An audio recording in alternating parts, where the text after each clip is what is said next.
Feature is brought to you by the leader in short-term insurance, providing tailor-made solutions for most of South Africa's top 100 companies. Santam, Rest Insured. I see why they sponsor the slot, David. It's got tailor-made in there, like your suits. Sure. My suit. Off And the your peg. silk ties.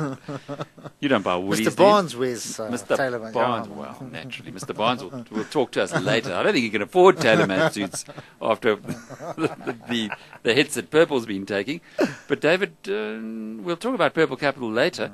There's quite a lot going on in the JSE today. Alec, it was a strange day. Banks came under severe pressure, and I can't work out why.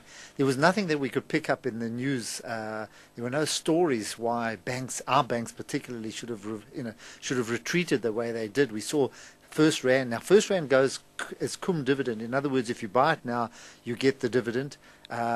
So why that should have gone so weak ahead of the dividend? Standard Bank was down 6%. All the banks down, and that really dragged the overall market. Underneath it, resources remain very strong, and that's the one sector that's actually driving this market. If you look at the gains that we made throughout March, there were some superb gains made in resources, and that's been the strength of the JSE's turnaround. David, the decline in the banking shares, perhaps a little bit of profit-taking, surely. They've had a terrific run. It could be. The other thing is that we're coming to a quarter end. Now, I don't know why people would sell at a quarter end.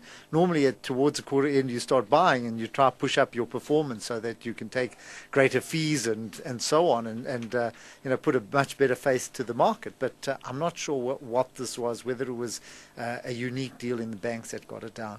Underneath it also, we saw weakness in industrials, Alec, but mainly on the dual-listed SAB Miller, British American Tobacco, and I think that's because the British economy is under pressure. I had a question from a member of the MoneyWeb community asking about British American Tobacco and why it would have been under so much pressure. In fact, over the month, it's been one of the worst performers. It's down about 16% versus the all-share index's 15% gain. Maybe contracyclical in that it's a defensive stock and people are moving out of defensive stocks into more aggressive stocks. But it's still a very good company. The results were superb, pays a high dividend. So I can't explain why it's shown such weakness. Just explain that contracyclical, what you mean by that. Well, when it means that in times of defense, when the markets are going down, you go into defensive stocks like pharmaceuticals, tobacco stocks where they have high margins, they produce a lot of cash. You go into those kind of stocks, they low PEs but high dividend yielders. So it's a stock for the bad times, in other words. Yeah, and it might be one of the reasons. And it's not such bad times at the moment. No, but David, it's interesting to see it come down from 280 Rand to 220 Rand, and that's since the beginning of February. It's a huge decline for a big company like that. It is, and it had very good results because the results have come out over the last 6 weeks, and their profits were up like 30%. Could the Rand have influenced it? The stronger Rand against the pound? Maybe it could be the Rand. It might be one of the reasons, but I haven't got to the bottom of it.